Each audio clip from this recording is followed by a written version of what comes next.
memaparkan mengenai laporan keuangan perusahaan. Sebelumnya, perkenalkan saya Santi Milawati dengan NIM akhir 018. Yang pertama adalah mengenai akuntansi. Laporan keuangan adalah produk yang dihasilkan dari informasi akuntansi. Berikut ini ada beberapa hal yang dianggap penting bagi investor untuk mengenal akuntansi menurut Paul M. Collier dalam Accounting for Manager 4th edition tahun 2012, di mana akuntansi adalah proses merekam aktivitas usaha, dampak keuangannya, menjumlahkan dan melaporkan, serta menerjemahkan hasilnya, di mana akuntansi fokus kepada kegiatan atau aktivitas ekonomi, meskipun kegiatannya melibatkan pertukaran uang, namun beberapa bagian tidak melibatkan transaksi keuangan. Informasi akuntansi ini yang terdapat di dalam laporan keuangan digunakan oleh seluruh stakeholder yang berkepentingan terhadap perusahaan tersebut, yakni pemegang saham, pemerintah, pelanggan, supplier, dan masyarakat secara keseluruhan. Sehingga dapat disimpulkan bahwa informasi akuntansi dalam laporan keuangan suatu perusahaan dapat berfungsi sebagai jendela untuk melihat aktivitas nyata dari perusahaan atau emiten, meskipun terdapat jendela lainnya yang tidak berdasarkan informasi akuntansi. Yang kedua adalah laporan keuangan dan hubungannya dengan nilai efek. Seorang analis fundamental menggunakan informasi akuntansi yang terdapat di dalam laporan keuangan suatu perusahaan, terutama laba dan hutang, untuk menentukan harga pasar wajar suatu perusahaan, atau seberapa besar beban hutang dapat mengurangi margin laba suatu perusahaan tersebut.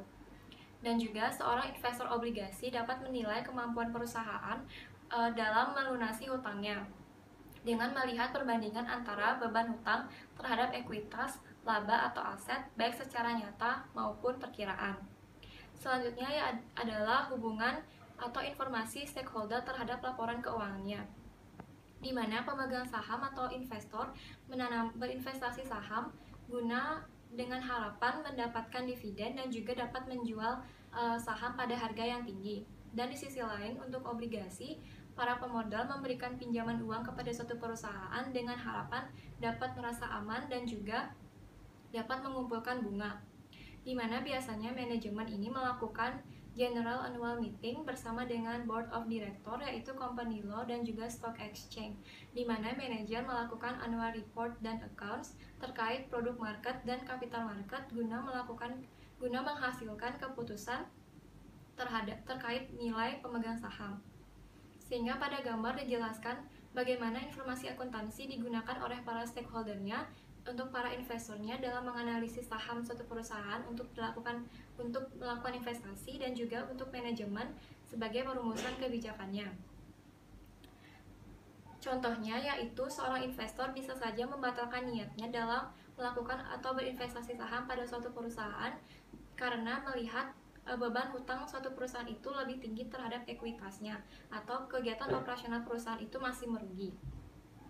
Subbab selanjutnya yaitu jenis perusahaan dan laporan keuangannya. Perlu diketahui bahwa laporan keuangan setiap perusahaan ini berbeda-beda atau memiliki sudut pandang yang berbeda tergantung dari sektor industrinya. Misalnya pada sektor keuangan yaitu subsektor perbankan, di mana dana pihak ketiga yang berupa deposito, giro, ataupun simpanan nasabah ini dicatat dalam bentuk hutang, sedangkan pada sektor lainnya deposito giro dicatat dalam bentuk aset, sehingga sangatlah wajar jika kita lihat bahwa debt to equity ratio dari subsektor perbankan ini sangat tinggi karena memang dana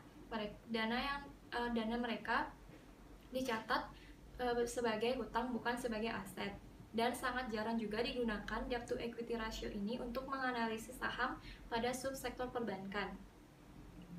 Selanjutnya, adapun beberapa jenis sektor industri yang dicatat di Bursa Efek Indonesia ini dapat dilihat pada Factbook yang diterbitkan oleh Bursa Efek Indonesia di laman www.idx.co.id yang biasanya ada setiap tahunnya di sana terkait Factbooknya. Dan di Bursa Efek Indonesia sendiri terdapat 9 sektor industri. Yang pertama yaitu pertanian, yang kedua yaitu pertambangan, yang ketiga industri dasar dan kimia, yang keempat aneka industri, yang kelima industri barang konsumsi, yang keenam properti, real estate, dan properti real estate dan juga konstruksi bangunan. Yang ketujuh, infrastruktur, utilitas, dan transportasi. Yang kedelapan, keuangan. Dan yang kesembilan, perdagangan, jasa, dan investasi. Kemudian sebab terakhir yaitu mengenai rumus dan persamaan akuntansi. Rumus akuntansi yang pertama yaitu laba. Dalam menghitung laba dengan rumus laba sama dengan pendapatan dikurangi biaya. Pendapatan di sini dihasilkan dari penjualan produk barang atau jasa, dan biaya ini dikeluarkan untuk menghasilkan produk barang atau jasa tersebut. Persamaan akuntansi yang pertama yaitu aset sama dengan liabilitas ditambah ekuitas. Aset adalah harta yang dimiliki oleh perusahaan, liabilitas adalah kewajiban dan hutang perusahaan kepada pihak lain, dan ekuitas adalah modal perusahaan. Persamaan akuntansi yang kedua yaitu liabilitas sama dengan aset dikurangi ekuitas, dan persamaan akuntansi yang ketiga yaitu ekuitas sama dengan aset dikurangi liabilitas. Sekian presentasi dari saya, terima kasih. Baik, terima kasih atas kesempatannya. Perkenalkan, nama saya Nikade Darmiti dengan NIM belakang 019. Jadi di sini saya akan melanjutkan presentasi dari rekan saya Santi Milawati terkait materi laporan keuangan perusahaan. Nah, seperti yang telah kita ketahui bahwasannya informasi yang terkandung di dalam laporan keuangan suatu perusahaan sangatlah penting, baik bagi pihak pemilik, bagi pihak manajemen, maupun bagi pihak-pihak lain yang berkepentingan dalam suatu perusahaan. Contohnya saja informasi terkait laba dan hutang dalam suatu perusahaan. Nah, informasi tersebut dapat digunakan oleh perusahaan untuk menentukan seberapa besar sih beban tersebut mampu mengurangi margin daripada laba suatu perusahaan.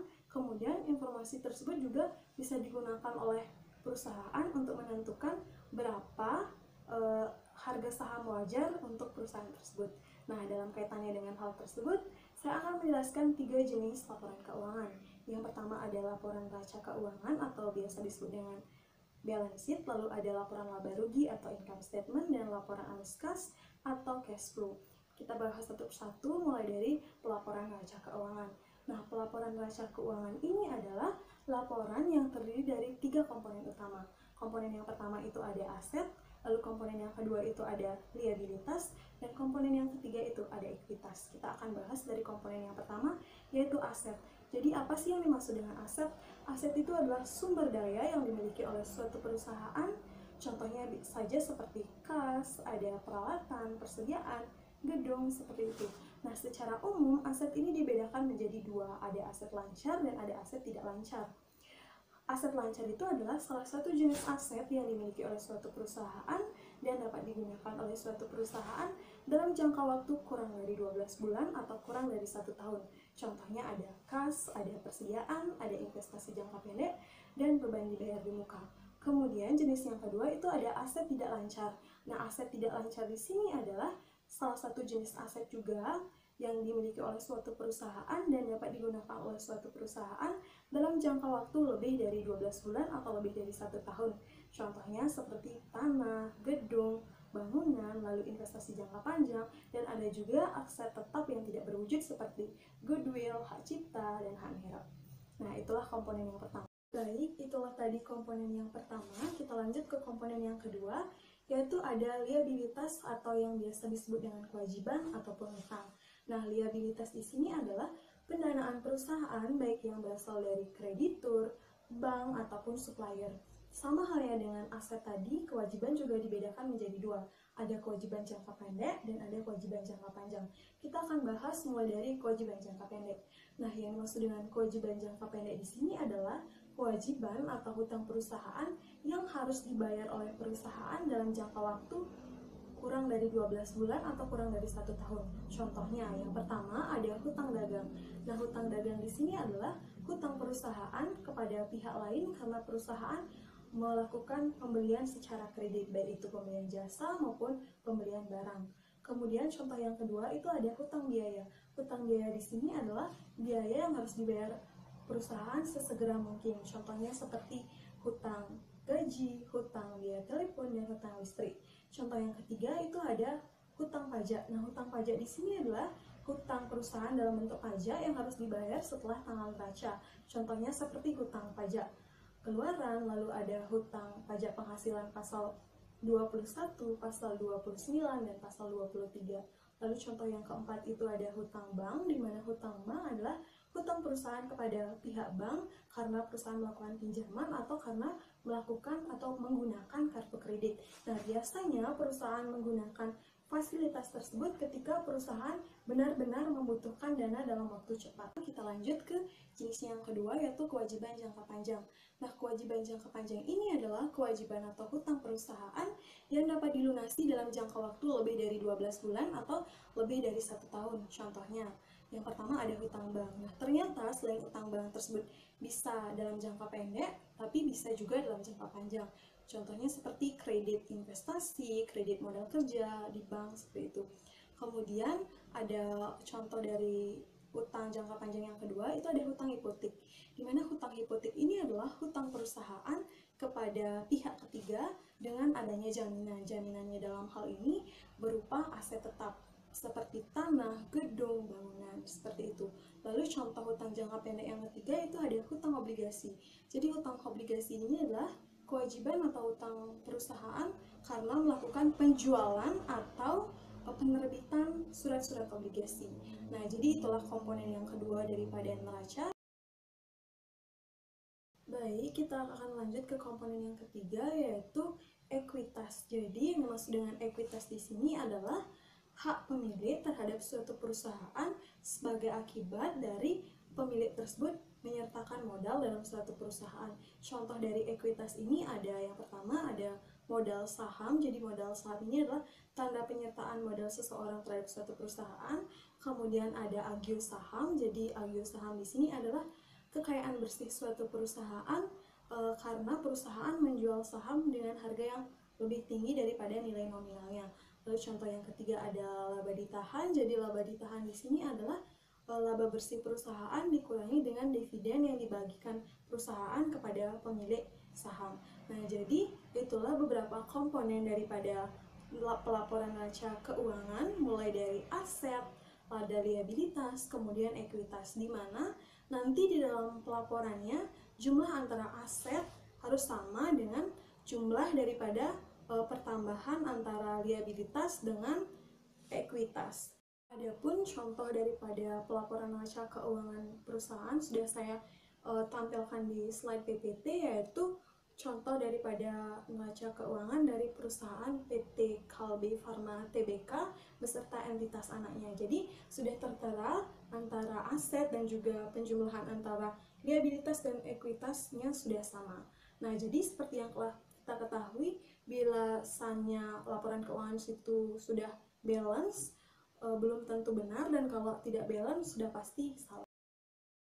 Baik, selanjutnya kita akan bahas tentang laporan laba rugi. Nah, jadi laporan laba rugi adalah laporan yang menyajikan jumlah dari pendapatan dan beban-beban yang dikeluarkan oleh suatu perusahaan dalam periode tertentu.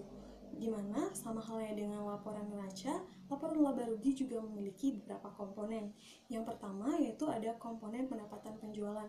Nah, komponen pendapatan penjualan di sini merupakan variabel income dari laporan laba rugi, di mana pendapatan ini diperoleh ketika perusahaan menjual barang atau jasa baik itu secara kredit maupun secara tunai. Lalu komponen yang kedua itu ada beban pokok penjualan. Nah, beban pokok penjualan di sini adalah beban-beban yang dikeluarkan oleh suatu perusahaan untuk memproduksi barang atau jasa yang akan dijual. Kemudian komponen yang ketiga itu adalah laba kotor. Nah, laba kotor di sini adalah pendapatan penjualan yang kita kurangkan dengan beban pokok penjualan. Lalu komponen yang keempat itu ada beban operasional lainnya seperti beban administrasi dan beban umum. Kemudian komponen yang kelima itu ada pajak. Jadi pajak dari perseroan berdasarkan atau pajak dari perseorangan berdasarkan penghasilan kena pajaknya sesuai dengan undang-undang yang berlaku. Kemudian ada komponen yang keenam itu ada kepentingan non pengendali, yaitu kepentingan dari perusahaan anak yang tidak dapat didistribusikan kepada perusahaan induk. Kemudian komponen yang ketujuh itu ada laba, baik itu laba komprehensif ataupun laba bersih. Nah, laba komprehensif ini adalah laba yang tidak ada kaitannya dengan kegiatan utama dari perusahaan. Contohnya seperti laba yang dihasilkan karena selisih atau perbedaan daripada kurs mata uang. Sedangkan laba bersih itu adalah laba yang berkaitan langsung dengan aktivitas utama perusahaan. Kemudian komponen yang terakhir itu adalah laba per saham, yaitu laba bersih dibagi dengan jumlah lembar saham yang beredar. Nah, jadi itulah beberapa komponen yang harus ada di dalam laporan laba rugi atau income statement tersebut. Nah, jadi saya sudah juga telah menampilkan ada contoh laporan keuangan atau laporan daripada laba rugi dari perusahaan PT Kalbe Farma Tbk. Jadi bisa dilihat di slide PPT juga. Selanjutnya kita akan bahas jenis laporan keuangan yang ketiga atau yang terakhir, yaitu laporan arus kas atau cash flow.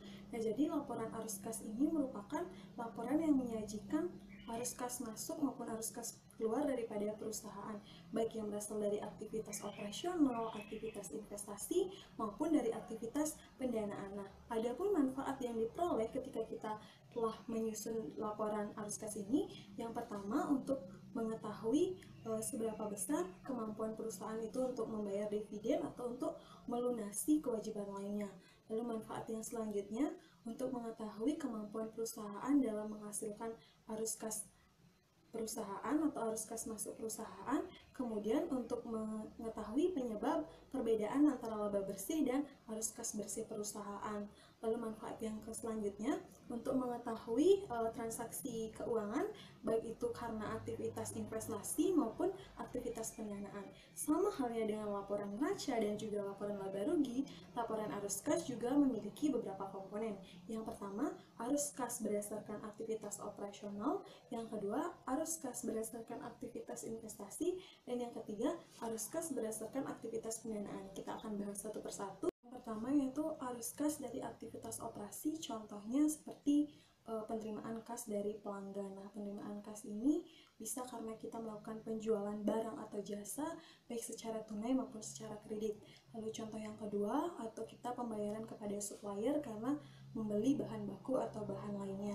Kemudian contoh yang ketiga, ada beberapa arus kas keluar yang berkaitan dengan kegiatan operasi misalnya. Lalu contoh yang keempat, pajak yang dibayar secara tunai. Nah, itulah beberapa contoh daripada arus kas yang berasal dari aktivitas operasi. Yang kedua yaitu ada arus kas berdasarkan aktivitas investasi. Nah, arus kas berdasarkan aktivitas investasi ini berkaitan dengan pembelian dan penjualan aset tetap, yaitu ketika kita mengeluarkan biaya untuk atau mengeluarkan kas untuk membeli investasi atau membeli aset tetap dalam hal ini, ataupun kita menerima uang atau menerima kas ketika kita menjual investasi atau menjual aset tetap. Nah, itulah contoh dari arus kas dari aktivitas investasi. Kita lanjut ke komponen yang terakhir, yaitu arus kas dari aktivitas pendanaan. Nah, arus kas berdasarkan aktivitas pendanaan ini adalah arus kas masuk dan arus kas keluar dari dan kepada pemilik modal. Contohnya seperti kita melakukan pembayaran saham karena kita ingin menebus saham tersebut misalnya, ataupun kita menerima uang karena kita melakukan penjualan saham, seperti itu. Nah, jadi itulah beberapa komponen daripada laporan arus kas, baik itu dari aktivitas operasi, aktivitas pendanaan, maupun aktivitas investasi. Oke, baik, terima kasih. Perkenalkan, nama saya Sangayu Kompiang Intan Sri Rahayu dengan NIM akhir 029.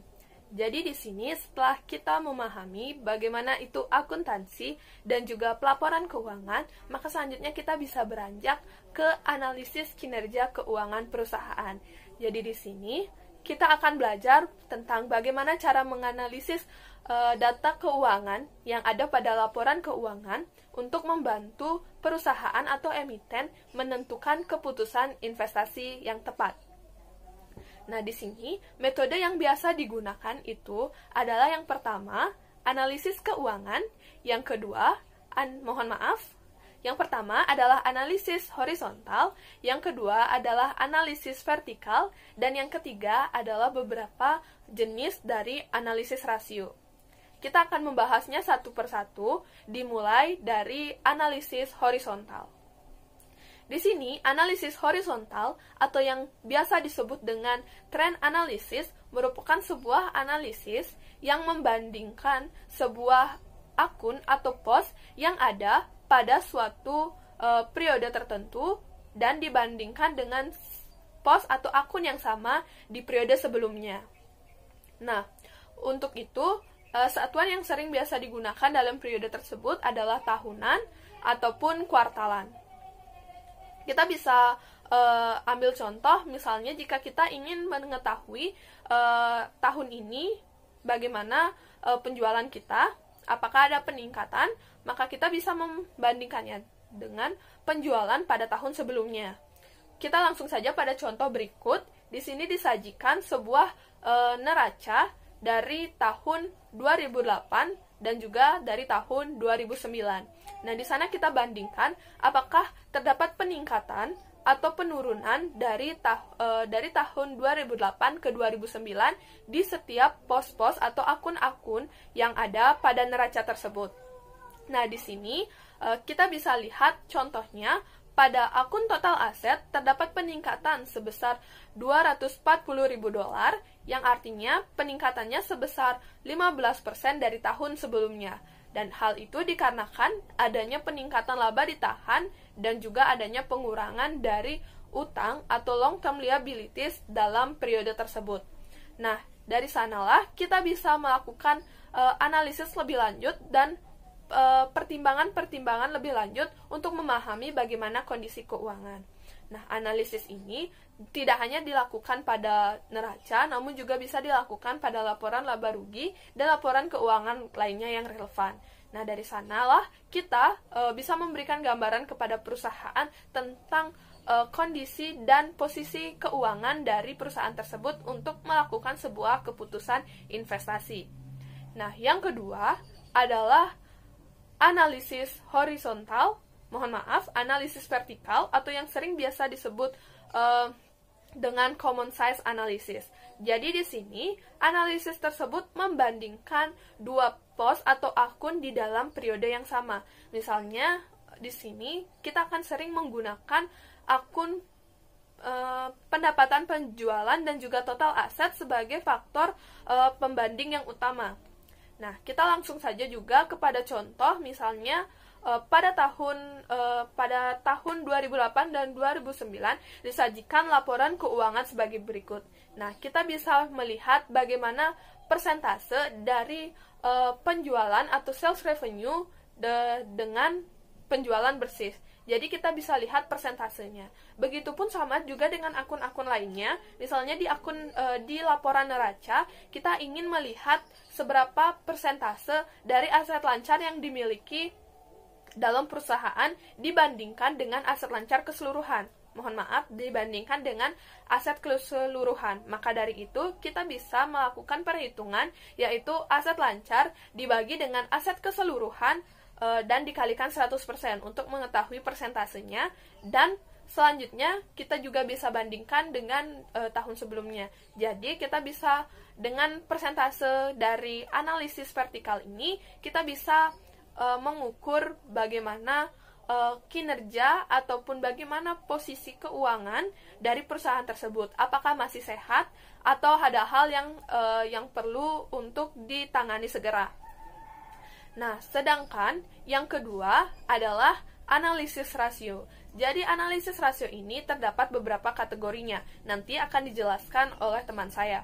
Nah, jadi di dalam laporan keuangan itu perusahaan akan melaporkan seluruh aktivitasnya yang telah dilakukan dalam periode tersebut. Laporan tersebut berupa angka ataupun dinilai dengan rupiah atau mata uang lainnya atau satuan mata uang lainnya, misalnya dolar. Jadi di sana angka tersebut hanya akan berarti bila telah dibandingkan dengan akun-akun yang lainnya. Misalnya kita bisa lihat jika kita memiliki kas sebesar 10 juta, apakah itu berarti baik atau tidak? Maka kita akan membandingkannya dengan misalnya jumlah utang yang kita miliki. Jadi, misalnya ternyata dari kas 10 juta tersebut, dari aset 10 juta tersebut, kita itu berasal dari 60% utang dan 40%-nya modal sendiri. Dan kita bisa melihat bagaimana kondisi perusahaan melalui analisis tersebut. Nah, di sini sebelumnya analisis horizontal dan juga analisis vertikal hanya bisa melakukan analisis antar akun ataupun di pos-pos yang sama pada periode yang sama ataupun periode sebelumnya hanya pada satu perusahaan saja. Namun pada analisis rasio kita bisa melakukan analisis keuangan antar emiten atau antar perusahaan dan juga antar emiten dengan sektor di mana emiten tersebut beroperasi. Tapi di sini kita perlu juga memahami bahwa emiten ataupun manajer dalam perusahaan tidak boleh tergesa-gesa untuk mengambil kesimpulan dari hasil analisis rasio ini. Jadi semisal dari analisis rasio kita mendapatkan bahwa suatu perusahaan memiliki rasio yang mirip ataupun sama dengan perusahaan-perusahaan lain di sektor yang sama, itu belum tentu berarti perusahaan tersebut sehat. Begitupun juga jika ternyata analisisnya berbeda dengan hasil analisisnya berbeda dengan perusahaan-perusahaan lain di sektor yang sama, itu juga belum berarti bahwa ada hal yang bermasalah di perusahaan tersebut. Jadi analisis ini dapat dilanjutkan dengan melakukan analisis dan pemahaman kembali yang tepat. Sehingga kita bisa memahami mengapa perbedaan atau persamaan tersebut terjadi padahal kondisi perusahaan di sektor yang sama tersebut berbeda-beda. Analisis rasio ini juga dapat digunakan untuk menganalisis antar laporan laba rugi dengan laporan laba rugi ataupun laporan laba rugi dengan neraca. Jadi, pada analisis ini kita mendapat beberapa kesempatan untuk menganalisis laporan keuangan dengan cakupan yang lebih luas, misalnya dengan sektor yang dimasuki. Kita akan melakukan pembahasan mengenai kategori dari analisis rasio. Di sini, analisis rasio itu dibagi menjadi 4 kategori besar. Yang pertama, yaitu rasio likuiditas, yang kedua rasio pembiayaan, yang ketiga rasio aktivitas, dan yang keempat rasio kinerja. Kita mulai dari rasio pertama, yaitu rasio likuiditas, yang mengukur kemampuan perusahaan untuk membayarkan pokok kewajiban jangka pendek dan juga bunga dari kewajiban jangka panjangnya. Semakin tinggi rasionya, maka perusahaan akan dianggap memiliki margin of safety yang tinggi pula. Rasio ini terdiri dari 3 bagian, yaitu yang pertama, acid test atau yang juga dikenal dengan quick ratio dengan rumus cash plus account receivable plus short term investment dan dibagi current liabilities. Nah, acid test ini mengukur kecukupan dari aset lancar perusahaan yang dianggap liquid untuk membayar kewajiban jangka pendek. Yang kedua, interest coverage yang menjelaskan tentang tingkat kemudahan suatu perusahaan untuk membayar bunga atas pinjamannya. Ini rumus dari interest coverage ratio ini adalah EBIT per interest expense. Lalu yang ketiga ada working capital yang mengukur dari kecukupan aset lancar suatu perusahaan untuk menutupi kewajiban lancar. Itu rumus dari working capital ratio ini yaitu current asset per current liabilities atau juga current asset dikurangi current liabilities. Sedangkan yang kedua, ada rasio pembiayaan yang menunjukkan besarnya pembiayaan terhadap modal atau penghasilan dari perusahaan tersebut. Rasio ini juga memiliki beberapa bagian. Yang pertama, ada debt to equity ratio yang dengan rumus total debt per total equity untuk mengidentifikasikan besarnya hutang yang digunakan oleh perusahaan untuk permodalan. Yang kedua, ada debt to asset ratio, di mana rasio ini menunjukkan besarnya aset yang diperoleh dari hutang itu sendiri dengan rumus debt to asset sama dengan total debt per total asset. Sedangkan yang C, ada solvency ratio yang dimana mengukur kecukupan cash flow atau dari arus kas yang digunakan untuk membayar hutang jangka panjang dan jangka pendek yang dianggap mampu mengukur kemampuan perusahaan di dalam menyelesaikan masalah terkait hutang atau solvensi.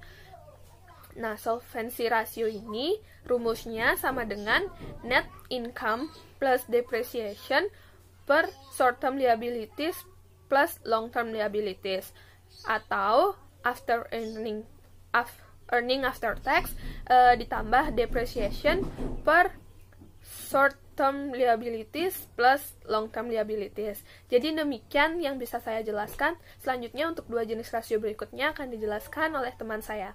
Terima kasih. Baik, di sini saya akan menjelaskan rasio aktivitas, yang dimana digunakan untuk mengukur kemampuan perusahaan untuk berubah aset dan modal yang dimiliki untuk dijadikan kas atau penjualan.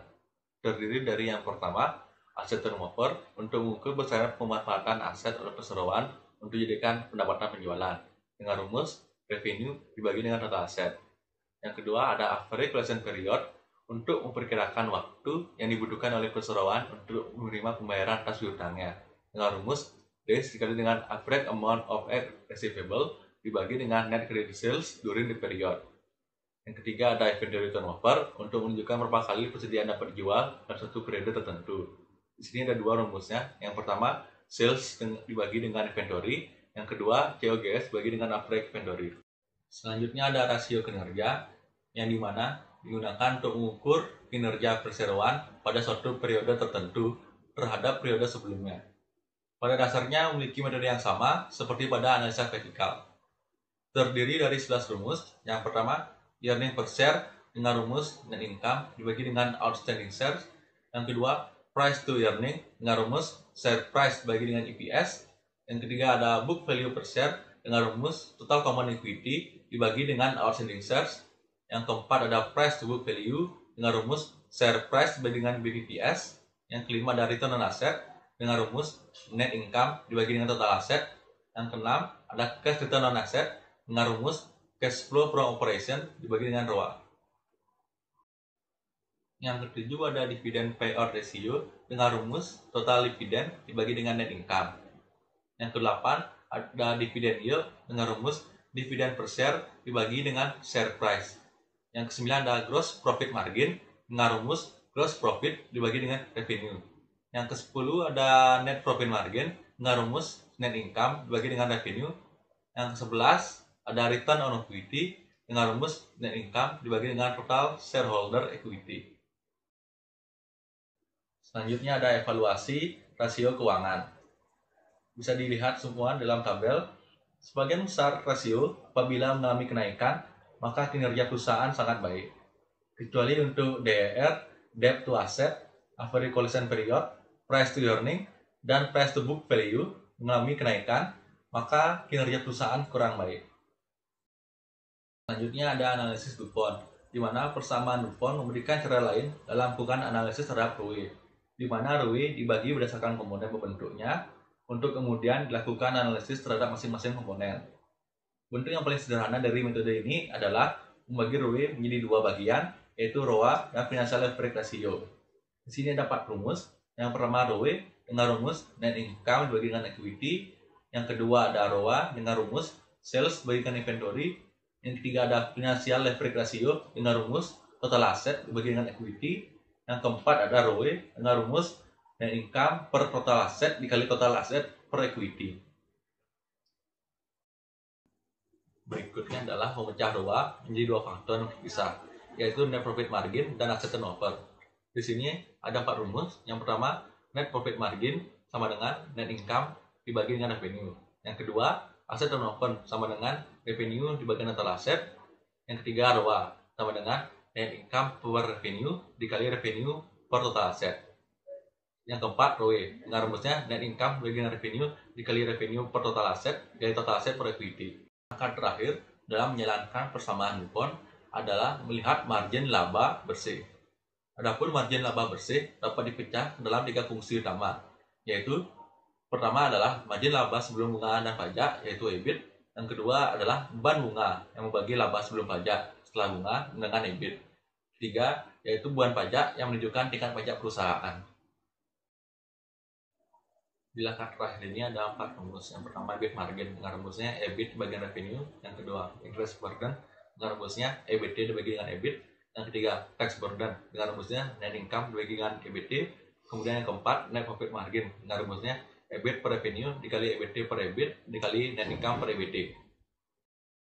Dari semua langkah di atas, kita dapat menggabungkan semua perhitungan ini untuk berakhir dengan 5 langkah analisis Dupont, di mana ROE sama dengan EBIT per revenue dikali EBT per EBIT dikali net income per EBT dikali revenue per total aset dikali total aset per equity. Dengan ini dapat melihat ROE perusahaan dan menentukan faktor-faktor apa telah membantu perusahaan mencapai ROE tersebut. Lebih penting lagi, kita dapat menganalisa serial data dan menentukan apa yang menyebabkan perubahan dalam bentuk ROE pada suatu periode dengan yang lainnya. Baik, perkenalkan saya dengan nama Ida Bagus Indrayana, NIM terakhir 057, melanjutkan materi mengenai pelajaran dalam menginterpretasi, di mana prospektus mengatakan informasi yang terkandung dalam itu relatif terhadap pasar untuk produk perusahaan, dan tren dalam penjualan itu margin, kotor, dan antisipasi pengeluaran. Lalu interpretasi dari pernyataan tersebut, di mana semua angka-angka yang berwawasan ke depan dalam prospektus hanyalah sebuah proyeksi. Kemudian prospektus mengatakan risiko bagi perusahaan termasuk, namun tidak terbatas pada perkembangan dan model bisnis, serta pertumbuhan manajemen yang tidak diperkirakan sebelumnya. Interpretasi dari pernyataan tersebut, di mana perusahaan ini menghadapi risiko besar jika ia gagal mengatasi perangkap risiko tersebut, dan ini sangat mungkin terjadi. Besar kemungkinan perusahaan itu akan bangkrut. Lalu prospektus juga mengatakan bahwa perusahaan meyakini bahwa hal ini dapat mendatangkan kerugian operasi yang cukup besar di masa mendatang, dan ketika kerugian tersebut dipertanggungjawabkan akan meningkat secara signifikan dari level saat ini. Adapun interpretasi dari pernyataan tersebut, di mana perusahaan ini kehilangan uangnya dan kerugian itu akan berlanjut di masa yang akan datang, serta pertumbuhan perusahaan mungkin saja akan menurun. Lalu juga prospektus mengatakan bahwa bidang usaha ini masih baru, berkembang cepat, dan sangat kompetitif. Perusahaan mungkin saja memperkirakan di masa mendatang kompetisi perusahaan akan semakin meningkat. Adapun interpretasi dari pernyataan tersebut, di mana prospektus mengatakan bahwa perusahaan itu beroperasi dalam industri yang sangat kompetitif dan murah, serta relatif mudah bagi pemain baru untuk masuk ke dalam dunia usaha. Adapun prospek ekonomi dan pasar modal,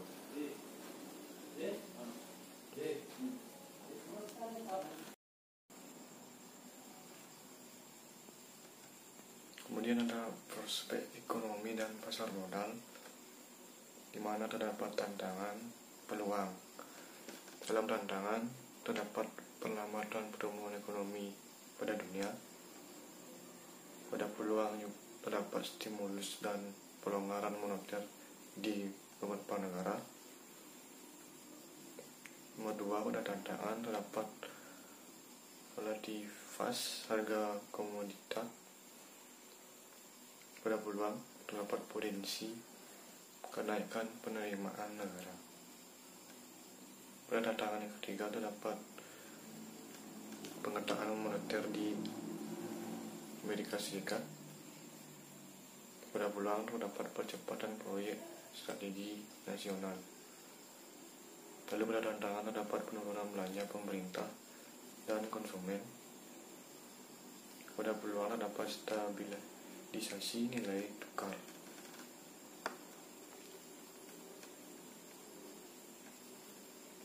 Materi berikut yaitu mengenai analisis fundamental dan technically pasar modal. Adapun dasar analisis fundamental, di mana di dalam analisis fundamental ini yang dijadikan dasar perkiraan harga wajar suatu efek adalah faktor-faktor fundamental seperti kinerja keuangan, informasi penting lain, masyarakat, prospek berkembang usaha dan ekonomi makro, maupun berita dalam bidang-bidang lain seperti politik, sosial, budaya, hankam, dan sebagainya yang dianggap perlu. Lalu semuanya dalam kurun waktu yang paling tidak 5 tahun ke belakang dan ke depan.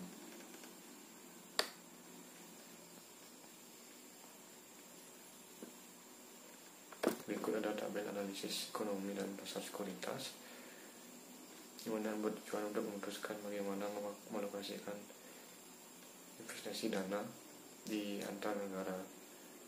Lalu ada analisis industri yang bertujuan untuk berdasarkan analisis ekonomi di pasar.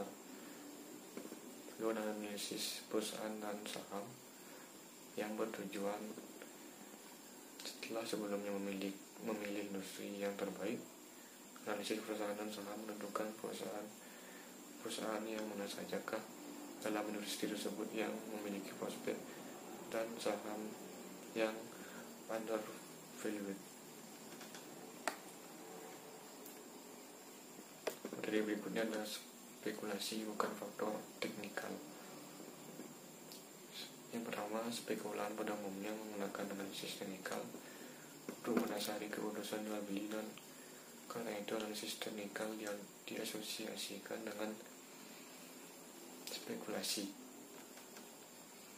Yang kedua, dapat menuduh analisis teknikal kerjaan baru dimulai setelah harga terbentuk di bursa. Perlu diketahui juga bahwa proses jual beli di bursa melibatkan beberapa pihak yang berlawanan. Yang ketiga, mereka yang menggunakan analisis teknikal dengan benar pasti bukanlah spekulan yang tidak menguasai dan mengerti tindakan mereka sendiri, serta cenderung tidak konsisten dalam hasil tersebut.